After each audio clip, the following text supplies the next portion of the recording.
Hi, folks. Steve Allen here. You there, and I on the opposite shore will be. Remember me, the creator of Meeting of Minds? Well, now you're listening to the host of Meeting of the Mindless, Sonny Schwartz. And his Schwartzy son. But seriously, it's Dateline, Atlantic City. Thanks, Steve Allen. Steve Allen's celebrating St. Patrick's Day, March 17th, 1985, instead of 95. If he can say this is the Meeting of the Mindless, that's a left-handed compliment on St. Patrick's Day.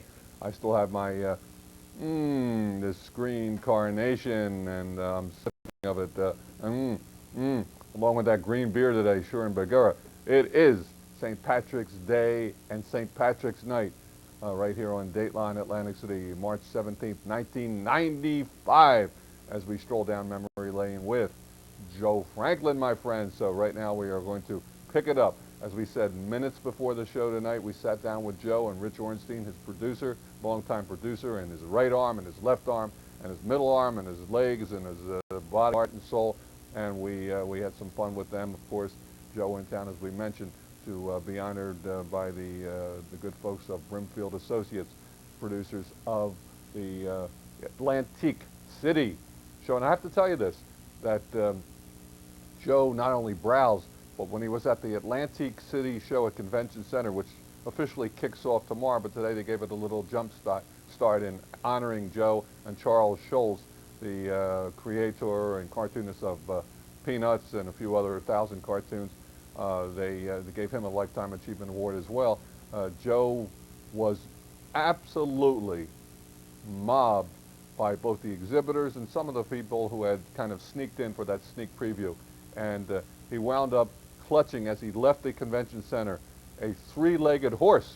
Not the real deal, but that's one of the things. But he brought back to New York many pieces of collectibles, and he bought quite a, maybe I better not say it, the IRS might be listening, but he bought quite a few. No, it's okay, just kidding. But he did buy quite a few collectibles. He loves nostalgia, he loves to browse, so it was a perfect day for him. And of course, we were honored and privileged to have him on. Let's pick it up where we left off with Joe Franklin right here on Dateline Atlantic City. Let's enjoy. As we say, Joe Franklin, oh, by the way, Joe, here's one thing. Before you cut out on me and go back to the Atlantic City show, Joe, you have to, these days, it seems to me that you're getting more ink, if you will, more ink than at any time in your career. You stepped down gracefully. You did it with humility, and yet the coverage of Joe Franklin. Joe, you're in demand, not just in the media, but also you're getting calls all the time. You're on many talk shows. I think I was more or less taken for granted, and now that I'm not there every night, I think they miss me. Richie, would you sort of second that emotion? It's true, Sonny. You know, Joe is now very precious. When you turn on the TV, 1 o'clock, 1:30 in the morning, Joe Franklin's not there all the time. So there are a lot of people that want to be like Joe Franklin. Some people are great, but they miss Joe, and that's why everything that Joe does, if he moves his office 1 block, they call in every newspaper and every television station. They call in every news station. If Joe gets involved with any project, he's getting ready now to produce the Mr. and Ms. New York's Finest with the best built cops in New York. Everybody wants Joe Franklin. He's going to receive the Broadcast Personality of the Century Award from the New York City Police Department. So Joe is very much in demand because he's not there every minute, but you can hear him every Saturday, midnight to 5 in the morning on WOR, AM, and also throughout the day on WBBR. I've got a series of CDs coming out on Sony called Joe Franklin Remembers. 16 CDs. One is called Growing Up with Radio, The Roaring Twenties, Roar Again, compilations of old-time records. I got a series of greeting cards coming out, nostalgia greeting cards from Apple Tree Greeting Card Company. So it's I'm just doing what I like, what I enjoy, and my true disciple, apropos of what Richie said about so many people wanting to be talk show hosts, my proudest of disciple is a young man named Sonny Schwartz, and I mean that. Thanks, Joe. I do appreciate it. And Joe, one other thing too, Broadway Danny Rose. How many films were you? I'm in about, well, I got a lot of film on my teeth. No, I would say I'm in Ghostbusters. I'm in most Woody Allen pictures, and Broadway Danny Rose always meant so much to me, that the entire film, and then your appearance was like was you doing you, right. And it was so typical. And with Lou Canova as the by the way, he's still singing, isn't he? Not Lou Canova, but what's his name? Pardon me? Nick Apollo Forte. That's right. Right, yeah, right. That's right. See, Anthony knows it all, but that's right. He was a pretty nice guy, wasn't he? A really nice guy. Yeah, and I thought he'd go far, but I'm sure that, as you pointed out, he's somewhere in his niche and he's happy. yeah. But that was a highlight watching that. And then just recently, I saw you on Space Ghosts. Yeah, that was fun. That was fun. That was something else. Space Ghosts. Now tell us about that. How'd you do that? They want to be. That's on Ted Turner. You know, Ted Turner is one of 18 people that are after me now. 18. The Lorne Michaels, the Roger Ailes, the American movie players. 18.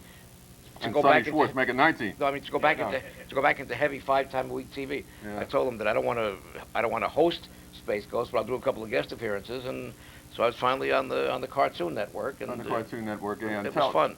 But it was great the way you handled it too. I mean, it was Joe, typical Joe. How about the Billy Crystal? Still, everybody talks about that Billy Crystal. Well, he did me for 4 years on Saturday Night Live. Somebody pointed out to me that Billy Crystal now was subliminally me. Everything he does, all his shtick now, without realizing it, it's me. It's how did he dedicate his book called Absolutely Marvelous? He dedicated it to me. His first acting lesson was what? Was pretending that he was sick to his parents so he could stay home and watch Joe Franklin with the comedy shorts. Stay home from school. And he loved Joe Franklin, so he dedicated his book to Joe Franklin. Watching me play all the Laurel and Hardy and Slapstick and Buster Keaton, that inspired him to want to be a comedian. And you want to know something? Last night we had on our show, on Dateline Atlantic City, we had an author, a film critic, and a historian by the name of David Weddle, who has just written a great book called If They Move, Shoot 'Em. Sam Peckinpah. The biography of Sam Peckinpah. And he was with us, and he said, I asked him, I tried to extract some memorabilia from him. It was like getting him that. No, anyway, he was fine. He was a nice man, but he was maybe not as conversational as some of the other authors we've had on. But a noted critic. But a noted critic. A good film historian. And really, and studied, that's what he studied. Right. And his works have been in many, many publications. Oh, yeah. He's a noted guy. And he credited, I wanted to know, I says, I want to go back in time with you. Take me to the bottom. Credited a lot of his interest in nostalgia, memorabilia, and also in films to Joe Franklin. He said he used to stay home and watch Laurel and Hardy. So you're telling me a story. I don't know if you asked him that. He was on your show Saturday night. Sonny, do you have the time maybe to hand me that book? Do me one favor, Sonny. I know time is racing. Do me one favor. Only Sonny, for you. Sonny, I raced to the printer the day that the book was being printed because I scribbled this in a taxi cab, and this is so apropos of what you just said. If you could maybe, Sonny, if you're in the mood, as a very special favor to me, read this little bit, and this I think says it all. Please, Sonny. I want Richie to do that. Richie. I'll defer to Richie on that one. I will, because starting there. he's your right hand man. Okay, to Kate Smith, Martin Block, and Eddie Cantor, who believed in me from the start. Here. I also dedicate this book to those who caused it to be. You kind people who stop me on the street every day, every hour, doctors, scholars, anthropologists, gypsy cab drivers, to tell me that you grew up with me. You shared thousands of nights with us, and from my program you learned nostalgia, Americana, the culture of show business, both high and low, and current events. After all, I did interview 5 presidents of the United States. For me, hearing all of that from you is the real reward, and if I ever have to say that I have good fortune to bump into you strolling down on Broadway, please stop me, shake my hand, and tell me about your favorite episode of the Joe Franklin Show. Doesn't that tell it all, Sonny? That says it all. That really does. That's beautiful. It's beautiful. Once again, the book's called Up Late with Joe Franklin, stories of the greats, the near greats, the in greats, the has-beens, and the never-wers. And Joe, this is, I told you I just keep on reading it over and over again because there's so much in it. And again, the photographs, and as you say, what they've done. Now, here is Bill Musser, who is quite a fan of yours, as we say, our boss over at WMID 1340 AM, our flagship station. He will love this because this goes back to the days, well, no, he's a lot younger than this, Joe, but I will say that this goes back to some of the times he remembers. He knows old-time radio, new-time radio, but this is a young Joe Franklin, my friends. 2 weeks ago. 2 weeks ago. There he is. And at that time with Martin Block, and doing his thing with Martin Block. And Joe, tell us about Martin Block. And of course, as the caption says, the young platter spinner. Joe Franklin. Well, Martin Block would have been proud of what's happening here today because Martin was an elegant man.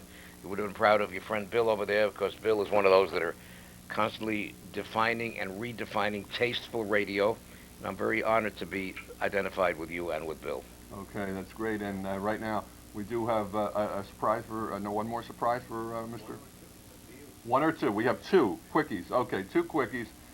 We could chat with Joe all night, but I know that he does have to move on rather rapidly. But two surprises. The first, why don't you roll them, okay? Roll them, okay? Anthony DeFlorio, number 3. George Kurtz with us today and tonight, sitting in with us along Well, with... to come down here today and sing Stardust, but I said I'd rather have you either sing it or recite it, because the man who wrote those words, I think, is Mr. Americana, Mr. Music, and if you would do it, it would be beyond thrilling. Well, I usually get paid for this, but... Get paid in a hearty handshake. But being that you're a dear friend of mine... Right.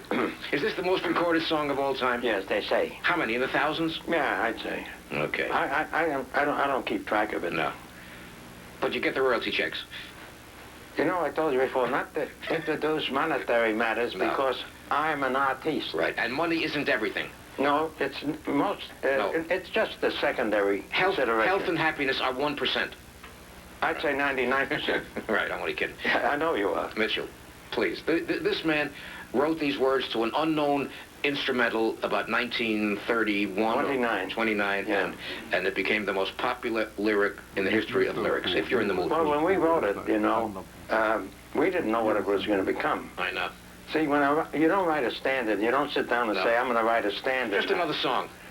A good song. Right. You write a good song, but then it's up to many factors after that.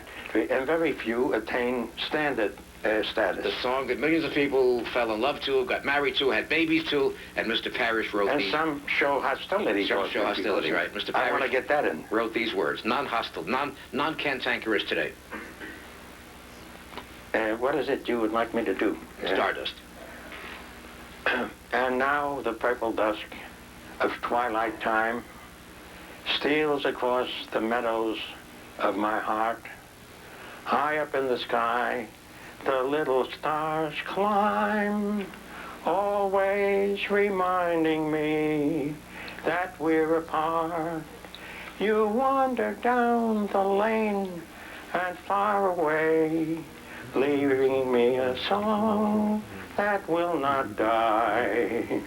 Love is now the stardust of yesterday, the music of the years gone by.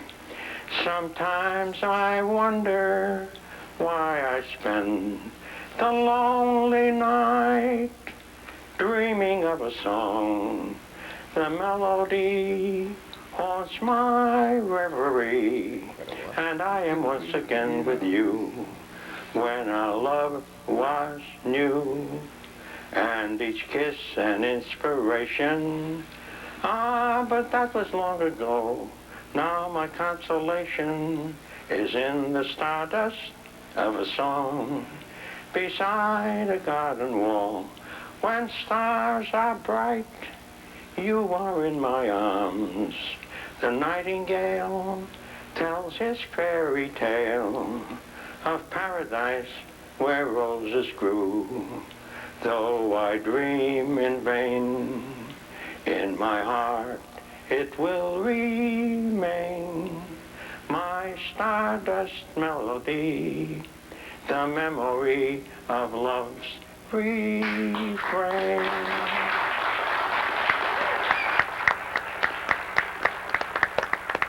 Joe, Goose pimples, right? Goose pimples. you have to get him, and knowing the circumstances and knowing that Mitchell Parish really, we're throwing the word love around. This is like a love-in today. He wouldn't do that for anybody. Anybody at all. He was so grouchy. He's such a cantankerous man. He was such a curmudgeon, and he was so, well, that day he was lovable. Contentious. But even with you, he was at times. But underneath it all, from his best friends, they all said he had a great heart and a nice man. He died 6 months later. 6 months later, I know, yeah. The great Mitchell Parish. And Joe, nobody could extract that nobody. from him. He wouldn't do that. He wouldn't sing that for anybody, for any money. And then doing it a cappella, with no preparation at all. And what do you want? All right. Then he started saying it first, then he went into it. And listen to the way he carried it off. Not unlike what we heard today and tonight from Arthur Tracy. I mean, just, and Mitchell was how old at that time, or how young at that time? 92. 92? Is that right, Anthony? Joe said he was 91. 91. Okay. Well, he just aged a year. But no, that's it, 91 years old, Mitchell Parish, one of the great lyricists of in the history of everything. Joe, before you do go, and not that I want to chase you, but we do have one more bit of Really? memorabilia significant for you. So here we go, if you'll roll it, Anthony.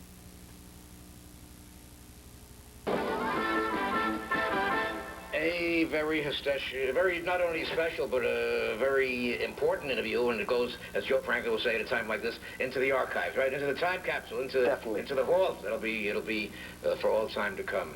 Alan, your critique, was that a marvelous guest? That's a marvelous guest, and it's been a marvelous career, and my privilege to really appear tonight with this wonderful group, and the best of luck to you now and forever. I think the best is yet to come. I got that feeling, right? Good, I think so. Richie, you got something you want to brag a little bit about me? Yes, definitely.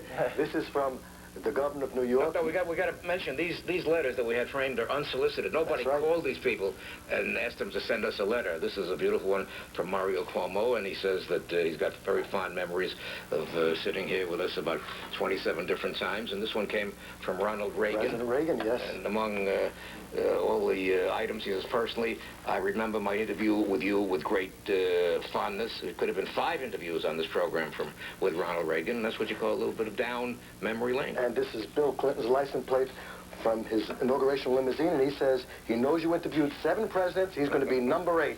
He says you are number 1 in America and always will be. Oh, boy, this is one of the number 1 occasions in my life when I get ready now to thank a few million people who have been our friends through the years. I've always said, you know, I'm not going to quit till I get it right. I'm starting now to get it right, a little bit right, you know? And as they say, to be continued, I think after 43 years. I claim there should be a congressional, you know, the big debate now, Alan, about term limits for congressmen, right? I think there should be a term limit. There should be term limits for talk show hosts. 43 years, right? Except for incumbent talk show hosts. Well, John Chancellor and people like that and me, right? We shall return with very special thank you following these words. Let's watch these words closely. Oh, there it is, of course. From our personal archives and Joe Franklin's last show. What was the date of that, Richie? About August Oh, Joe, last 10th, 1993. That's correct. 1993. And you know, not to be outdone by the former governor, Mario Cuomo. I don't have a license plate for you. President Reagan. No, I want your friendship. Your friendship, Sonny, is worth over $100. Okay, you know now, what I mean? and I want you to know one thing, Joe. And I mean that. I'm sincere. But Joe, I'm sincere about this too. You've been such a good friend, a great friend, and such a great mentor that what I've done, I've remembered you in my will. And All your debts. All your obligations. if I die tonight, you get all my debts and obligations. Right. That's number 1. Number 2, you see, Joe, through the good guidance of Bill Musser and the good folks at WMID 1340, they pay me so great. I know. They pay me. So I have more money now. See, I just do this as kind of a hobby. Despite your vast inheritance. Right. But no, but I don't have to do this for you. I have more money now, ever since with the television and the radio going on, the column, and I have more money now to last me the rest of my life. Unless you have to buy something. Right. That's it. Okay. No, if I drop dead tonight. Right. Okay, right now, we are here, Joe Franklin. Joe, but not to be outdone, we also have a plaque for you. I'm serious, and we never had the chance to do this on, you know, while you did that last show because we were occupied with our show that night. But right now, I do want to say certificate of appreciation. First of all, let's show it up close and personal, if we would. This is a little personal. So now I want to thank you from my of my heart. This is really touching. Yeah, it's touching. Of course, it reads this award is presented to Joe Franklin, my friends, in recognition of distinguished achievement in schmoozing. Presented at the Underwood Hotel. Underwood Underwood is my neck. Scientifically air-conditioned. And the 17th day of March 19th, Sonny Schwartz, Dateline, Atlantic City. But really, will you hang this on your wall in your office? Can I take this out and put a picture of Marilyn Monroe in there? Do it. That's it. No, put a picture of Rich Orenstein in it. Joe, one more time, we have to thank you so very much for being with us. It's been a great time with Joe Franklin. He is the best. And also Richie Orenstein. You are both. And we'll talk to you real soon, Joe. Stay healthy, stay successful, And whenever you need a friend, don't call me. A friend in need is a pest. That's right. Sonny, I'm proud of you. All right, buddy. We'll talk to you later. Give me a little Please. smooch. Mm. There you go. Joe Franklin right here on Dateline Atlantic City, and what a guy. All right, we'll be back right after this. Oh, yeah, and what a guy and what a show. I'll tell you what, this carnation for St. Patrick's Day smells even better right now because Joe Franklin, we had an opportunity to help just him smell the roses, if you will, or the carnations, as the case might be, the carnation for St. Patrick's Day. What a time, and believe me when I say this has to go down in the archives and in the history of Dateline Atlantic City as one of our key, if not our finest 2 hours ever, because it was we were blessed with the presence of the master himself, Mr. Everything. You heard Joe Franklin, you heard his story, you heard the fact that he's still in demand, you heard the fact that he is, you know, larger than life in his semi-retirement. You also heard him allude to the fact that yes, he might go back and do a type of variety show or what have you, and he's very, very active, remains active, and we thank Joe, of course, for being with us, and we also say that Rich Orenstein was a great addition to the panel tonight, and then, of course, the Arthur Tracy bit and the Bing Crosby, and then, well, just everybody involved. And we want to thank all of our staff. Everybody did a fantastic job to make this happen. We say Joe was with us right before our show and then back to the Atlantic City Convention Center. So we got him right in the nick of time. Speaking about time, we're running slightly late, but we're going to make sure that we say one more time to Joe Franklin, our thanks, number one, and whatever he said about Sonny, which was very favorable and very kind, very complimentary, I certainly do appreciate. But whatever he can say for me, I not only second the emotion, as he might say, I third and fourth the emotion about Joe Franklin. He is a man among men and a giant in his whole career. He's always been a good guy, a humble man, and also somebody who's always given everybody a break. Right now, we're going to take it home as we do every night and weekends as well, with our main stick expressing for Sonny everything we want for the entire world. Mr. A, take it away. What a wonderful world.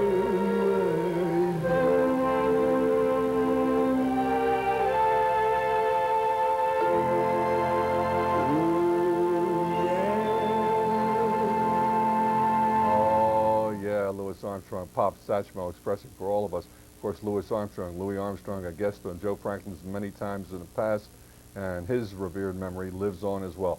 As we wrap up St. Patrick's Day, March 17th, 1995, we say thanks so much for listening and viewing. And until, well, on this particular show, Dateline Atlantic City, not our weekend shows, except for television, but until next Monday night at 9, Sonny Schwartz saying thanks so much for listening. Feel good. Stay ahead of the posse, y'all. Good night, Thin Man. 30. Dateline Atlantic City has been brought to you by WWAC TV 53.